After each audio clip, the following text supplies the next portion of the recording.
Halo, selamat pagi anak-anak hebat. Bagaimana kabar kalian? Semoga hari ini kalian masih dalam kondisi yang sehat dan siap untuk belajar. Nah, hari ini ada dua materi yang akan kita bahas untuk materi tematik. Yang pertama adalah IPA, nanti yang kedua adalah SPDP. Tetapi untuk videonya nanti Bu Novi pisah. Nah, yang pertama kita akan belajar tentang materi IPA, masih KD 3.1 berkaitan dengan perkembangbiakan tumbuhan. Tetapi kalau pertemuan sebelumnya kita belajar tentang perkembangbiakan generatif tumbuhan, hari ini kita akan membahas tentang perkembangbiakan vegetatif tumbuhan. Bu Novi ingatkan sekali lagi bahwa perkembangbiakan tumbuhan itu dilakukan dengan dua cara. Yang pertama generatif, yang kedua vegetatif. Nah, perkembangbiakan generatif itu biasa juga disebut dengan perkembangbiakan seksual atau kawin. Mengapa? Karena pada perkembangbiakan generatif itu terjadi pertemuan antara sel kelamin betina dan sel kelamin jantan. Sedangkan perkembangbiakan vegetatif itu adalah yang kita akan bahas hari ini. Sedangkan yang perkembangbiakan generatif sudah kita bahas di pertemuan sebelumnya. Perkembangbiakan vegetatif sendiri itu dibedakan menjadi dua, vegetatif alami dan vegetatif buatan. Nah, apa itu perkembangbiakan tumbuhan secara vegetatif? Perkembangbiakan tumbuhan secara vegetatif itu artinya adalah proses perkembangbiakan makhluk hidup, dalam hal ini adalah tumbuhan, tanpa terjadinya pertemuan sel jantan dan sel betina. Atau secara lebih ringkas adalah perkembangbiakan vegetatif itu adalah perkembangbiakan yang dilakukan secara tak kawin. Kalau generatif itu secara kawin, kalau vegetatif itu secara tak kawin. Karena tidak ada pertemuan antara sel kelamin jantan dan sel kelamin betina. Seperti yang tadi Bu Novi sudah sampaikan, perkembangbiakan vegetatif tumbuhan itu ada dua, yaitu vegetatif alami dan vegetatif buatan. Mengapa disebut perkembangbiakan vegetatif alami? Karena perkembangbiakan itu dilakukan atau diproses oleh tumbuhan itu sendiri tanpa adanya campur tangan manusia. Berarti nanti kalau perkembangbiakan vegetatif buatan itu perkembangbiakan yang pada prosesnya ada campur tangan manusia. Nah, ada beberapa macam perkembangbiakan vegetatif. Yang pertama adalah tunas secara tunas, yang kedua adalah tunas adventif, yang ketiga adalah spora, yang keempat adalah geragi atau stolon, yang keempat adalah rizoma atau akar tinggal, yang keenam umbi lapis, yang ketujuh umbi batang, dan yang terakhir adalah umbi akar. Ada 8 macam ya anak-anak. Nah, kita akan bahas satu persatu untuk macam-macam perkembangbiakan vegetatif alami ini. Yang pertama adalah perkembangbiakan vegetatif alami dengan cara tunas. Tunas itu artinya adalah kuncup yang tumbuh pada ujung batang atau ketiak daun induk tanaman yang akan menjadi tumbuhan baru. Jadi ada kuncupnya. Contohnya seperti ini. Nah, ini tunasnya. Contoh tumbuhan yang berkembang biak dengan cara tunas adalah kalau seperti ini gambar dari tumbuhan pisang. Sedangkan yang ini adalah bambu. Ini kuncupnya atau tunasnya. Nah, itu dua contoh tumbuhan yang berkembang biak dengan cara tunas. Berikutnya yang kedua adalah tunas adventif. Tolong bedakan ya anak-anak, kalau tadi tunas saja, kalau sekarang tunas adventif. Apa sih itu tunas adventif? Tunas adventif itu adalah tunas, tetapi munculnya di bagian tepi daun. Kalau tadi itu di ketiak ya, di ketiak daun induknya, kalau tunas itu di ujung batang atau ketiak daun induk. Kalau ini ada di tepi daun. Jadi letak tunasnya yang membuat berbeda. Contoh tumbuhan yang berkembang biak dengan tunas adventif adalah ini, gambar seperti ini namanya adalah cocor bebek. Ini tunas adventifnya. Nah, ini kalau misalnya daunnya itu diambil kemudian diletakkan di tanah, maka ini tunas-tunasnya ini yang banyak sekali ini akan menjadi tumbuhan-tumbuhan baru. Kemudian yang kedua ini adalah tumbuhan begonia. Ini tunas daunnya. Tunas yang muncul di tepi daun maksud Bu Novi. Ini tunasnya. Sehingga sama seperti cocor bebek. Kalau misalnya begonia ini daunnya sudah muncul tunas adventifnya begini, kemudian diambil daunnya, diletakkan di tanah, nanti akan menjadi tumbuhan yang baru. Yang ketiga yaitu spora. Spora itu apa sih? Spora adalah inti sel tanaman yang beralih fungsi menjadi alat perkembangbiakan. Nah, spora itu seperti apa? Spora itu biasanya terdapat pada tumbuhan paku. Nah, kalau kalian lihat ini namanya adalah tumbuhan paku. Bu Novi yakin kalau kalian tinggal di desa dan sering jalan-jalan ke kebun pernah melihat tumbuhan seperti ini. Nah, kalau kalian melihat tumbuhan seperti ini, coba kalian pegang daunnya, kemudian kalian balik.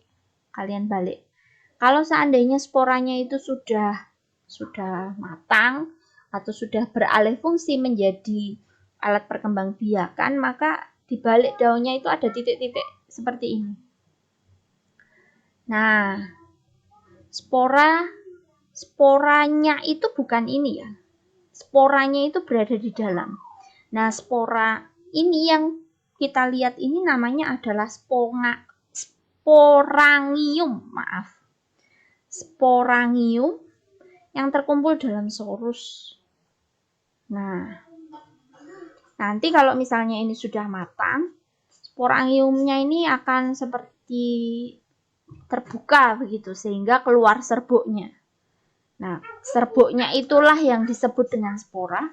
Kalau seandainya jatuh ke tanah yang subur, maka akan tumbuh menjadi tumbuhan baru. Sedangkan ini adalah suplir. Sama seperti tumbuhan paku. Di baliknya itu akan ada titik-titik seperti ini yang namanya adalah sporangium. Yang di dalamnya itu ada spora. Jika sudah matang nanti bisa memecah, kemudian sporanya bisa terbawa angin terbang atau jatuh ke bawah. Kalau jatuh di atas tanah yang subur, maka akan menjadi tanaman atau tumbuhan yang baru. Cara yang keempat yaitu geragih atau stolon. Apa itu geragih atau stolon? Geragih itu adalah proses perkembangbiakan melalui batang beruas yang tumbuh menjalar di atas atau di bawah tanah. Yang menjadi kata kunci adalah batang beruas. Batangnya yang beruas-ruas ya anak-anak. Nah, contoh tumbuhan yang berkembang biak dengan cara geragih atau stolon, itu gambarnya seperti ini. Ini adalah stroberi. Nah, ini yang menjadi geragihnya atau stolonnya itu ini loh, anak-anak. Ini sebenarnya batang. Tapi batangnya itu menjalar begitu, kemudian di titik tertentu akan tumbuh-tumbuhan yang baru, tunas gitu. Tapi dia bukan berkembang biak dengan cara tunas, tapi dari batangnya yang menempel di tanah, entah itu di atas tanah atau di bawah tanah, itu sehingga memunculkan tumbuhan yang baru.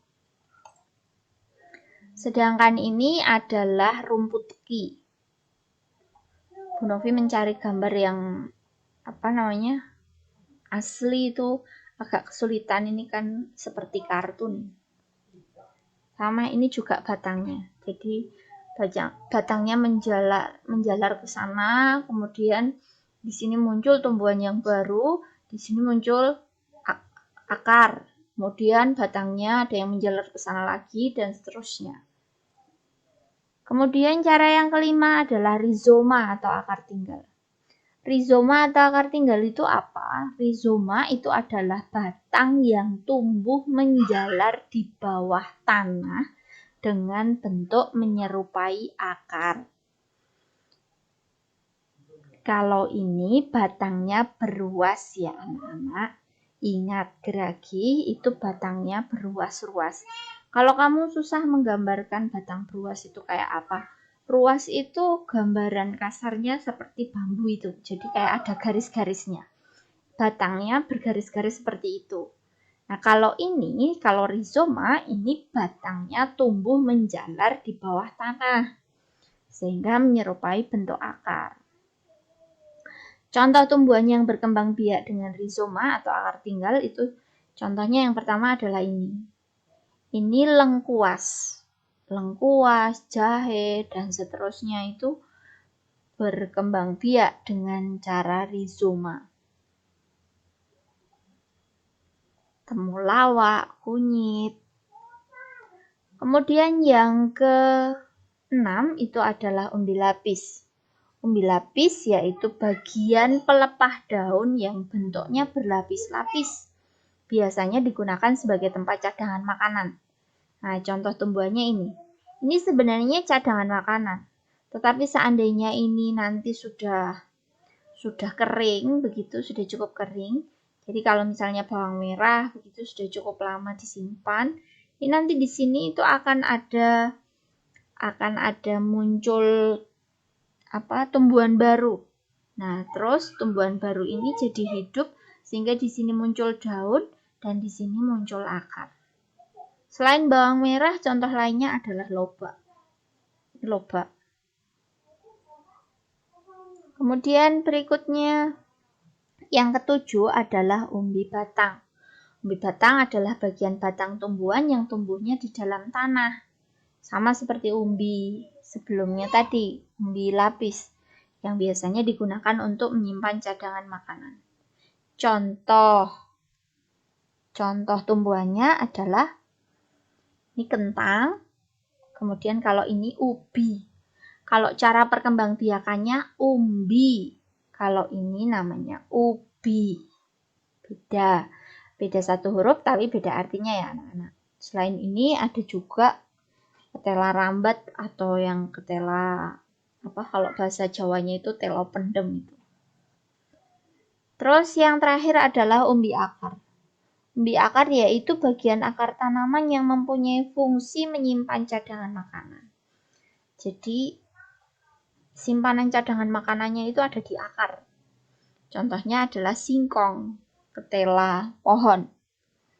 Kemudian selain itu adalah lobak dan wortel. Masih ada yang lainnya. Nanti bisa kalian cari sendiri. Nah, itu tadi perkembangbiakan vegetatif alami. Sekarang kita akan masuk ke perkembangbiakan vegetatif buatan. Perkembangbiakan vegetatif buatan itu adalah seperti yang tadi sudah Bu Novi sampaikan. Proses perkembangbiakan tumbuhan tanpa adanya pertemuan sel kelamin betina dan sel kelamin jantan, namun ada campur tangan manusia. Jadi yang membedakan vegetatif alami dan buatan adalah campur tangan manusia.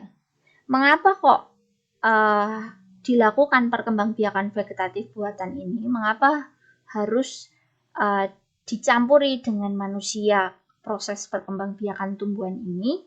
Karena memang ada beberapa tujuan yang ingin dicapai.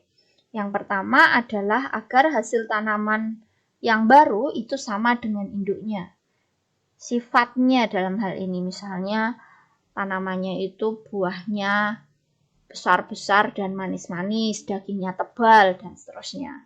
Tujuan yang kedua adalah agar lebih cepat berbuah, sedangkan tujuan yang ketiga adalah dapat berbuah di sepanjang musim. Karena memang yang dikembangbiakan secara vegetatif buatan itu kebanyakan adalah tanaman buah, tujuannya agar dia dapat berbuah itu tidak tergantung pada musim. Berikutnya adalah perkembangbiakan vegetatif buatan. Kalau tadi di perkembangbiakan vegetatif alami ada 8 macam, di vegetatif buatan ini ada 5 macam. Apa saja itu? Yang pertama adalah cara cangkok. Yang kedua adalah stek. Yang ketiga adalah merunduk. Yang keempat adalah okulasi atau nama lainnya menempel. Sedangkan yang terakhir adalah sambung atau enten. Sambung ini ada yang menyebutnya menyambung atau mengenten. Kita bahas dari yang pertama, yaitu cangkok. Cangkok itu artinya adalah proses perkembangbiakan di mana tujuannya adalah membuat akar baru pada bagian batang tanaman induk. Nah, secara garis besar proses cangkok itu seperti ini. Jadi ini adalah tanaman induk yang akan dipakai untuk atau dibuat cangkokannya. Nah, ini dipilih salah satu rantingnya, kemudian di bagian ranting yang mau dicangkok itu ada bagian kulit yang dibersihkan dan dihilangkan kambiumnya. Kemudian kalau sudah bersih, ditutup dengan menggunakan bisa sabut kelapa, bisa plastik yang diisi tanah yang ada humusnya atau pupuknya, kemudian dikasih air, tunggu sampai tumbuh akarnya. Kalau sudah tumbuh akarnya, nanti di bagian sini itu dipotong, kemudian ditanam sehingga menjadi tumbuhan yang baru. Contoh tumbuhan yang dikembangbiakkan dengan cara cangkok beberapa yaitu mangga, sawo, alpukat, dan lain sebagainya. Masih banyak yang lain tapi kalian nanti bisa cari sendiri. Yang kedua adalah stek. Stek itu adalah proses menanam potongan dari bagian tertentu suatu tanaman. Stek itu dilakukan dengan 3 cara atau ada 3 macam stek. Yang pertama adalah stek batang, yang kedua adalah stek daun, yang ketiga adalah stek akar. Yang pertama stek batang dulu. Kurang lebih prosesnya seperti ini. Jadi batang tumbuhan induk dipotong-potong menjadi beberapa bagian, kemudian bagian-bagian hasil perpotongan tadi ditanam di tanah sehingga muncul tumbuhan atau daun sehingga menjadi tumbuhan-tumbuhan yang baru. Contohnya untuk yang stek batang adalah ketela pohon atau singkong. Sedangkan untuk yang stek daun itu contohnya seperti ini. Jadi ini daun, kalau di dalam kehidupan kita sehari-hari ini namanya adalah lidah mertua. Tapi kalau dari dalam bahasa sains atau IPA itu ini namanya adalah sansevieria. Nah, daun sansevieria itu diambil yang memang sudah tua, kemudian dipotong-potong, potongannya itu ditanam di tanah. Ini hanya salah satu contohnya. Nanti kalian bisa mempelajari sendiri dengan mencari contoh yang lain. Yang ketiga adalah stek akar. Ini akarnya dipotong-potong, kemudian ditanam di dalam tanah. Ditunggu sampai muncul dan tumbuh menjadi tumbuhan yang baru. Nah, contoh tumbuhan yang dapat dikembangbiakan dengan cara stek akar itu contoh salah satunya adalah stroberi. Kemudian yang ketiga yaitu adalah merunduk. Merunduk itu adalah proses perkembangbiakan vegetatif dengan membengkokkan sebagian batang ataupun ranting tanaman. Maksudnya ini membengkokkan kemudian diletakkan di atas tanah atau ditutup dengan tanah agar tumbuh menjadi tumbuhan yang baru. Secara umum prosesnya seperti ini. Jadi ini tumbuhan induk. Kemudian ini batangnya, salah satu batangnya diambil, kemudian dibengkokkan sehingga menyentuh tanah menjadi seperti ini, kemudian dikubur di tanah. Kemudian kalau dia sudah bisa hidup sendiri, baru dipotong. Kalau sudah dipotong, maka menjadi 2 tumbuhan, di mana ini tumbuhan induk, yang ini adalah tumbuhan yang baru hasil merunduk. Contoh tumbuhan yang bisa dikembangbiakan dengan cara merunduk adalah stroberi, sirih, melati, dan lain sebagainya. Yang keempat adalah cara okulasi atau menempel. Nah, cara ini dilakukan dengan menempelkan tunas yang masih muda pada ranting atau batang tanaman induk. Jadi secara umum atau secara garis besar seperti ini prosesnya. Yang pertama, ini batang tanaman induk. Kemudian ada bagian batang yang dibersihkan, atau kalau dalam bahasa Jawa itu diseset. Dibersihkan begitu, kemudian ambil tunas yang masih muda dari tanaman lain, kemudian ditempelkan dan diikat sehingga tunas yang tadi dari tanaman lain yang ditempelkan di batang tanaman induk ini muncul daun dan tumbuh menjadi ranting yang baru dalam batang tanaman induk itu. Contoh tumbuhan yang bisa dikembangbiakkan dengan okulasi atau menempel yaitu rambutan, jeruk, durian, dan lain sebagainya. Yang terakhir adalah menyambung atau mengenten.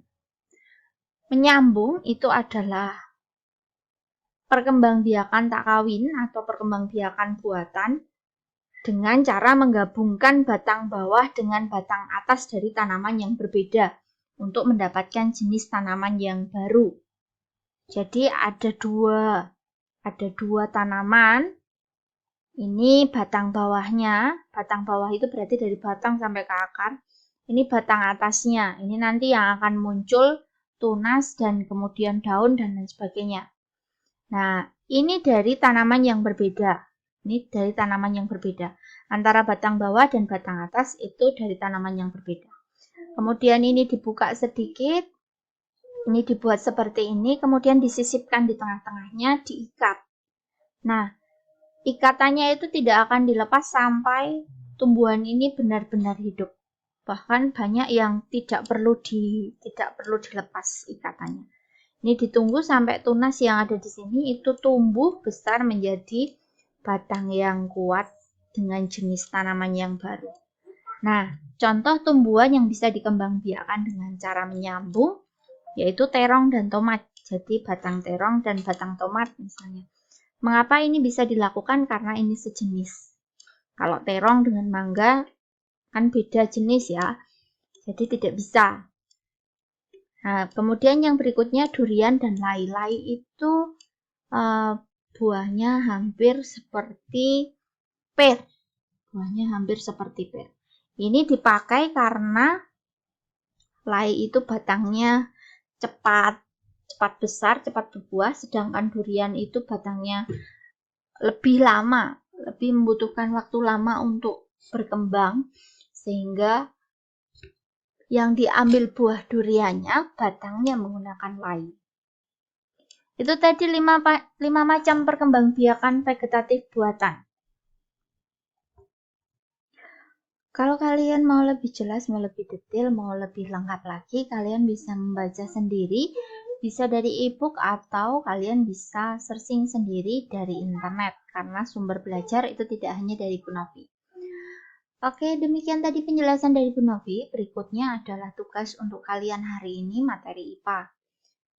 Kalian cari 10 nama tumbuhan yang ada di sekitar rumahmu. Ini di sekitar rumahmu, tidak harus sampai berjalan-jalan ke dusun sebelah ya anak-anak. Jadi 10 tumbuhan yang bisa kamu lihat dari rumahmu saja. Seandainya kok dari depan rumah kok tidak kelihatan sampai 10 tumbuhan, ya kamu jalan sedikit, mungkin ke depan, ke samping, baik kanan kiri, tapi tidak usah terlalu jauh dari rumahmu. 10 nama tumbuhan saja yang ada di sekitar rumahmu. Kemudian dari ke 10 nama tumbuhan tersebut, kalian tuliskan di dalam tabel seperti yang Bu Novi tayangkan. Kemudian setelah kalian menuliskan nama tumbuhan, ada 10, kalian tentukan cara perkembangbiakannya itu dengan menggunakan cara apa. Bu Novi beri contoh satu, tapi satu ini jangan ditulis. Nomor 1, misalnya nama tumbuhannya adalah ketela pohon atau singkong. Nah, ketela pohon atau singkong itu dapat berkembang biak dengan cara umbi akar dan stek batang. Jadi, kemungkinan cara perkembangbiakan tumbuhan itu tidak hanya satu, bisa jadi 2, karena satu vegetatif alami, satu vegetatif buatan. Jika memungkinkan dilakukan dengan cara vegetatif buatan. Nah, ini baru 1. Kalian cari sampai 10 tumbuhan, Kemudian kalian tentukan cara perkembangbiakannya.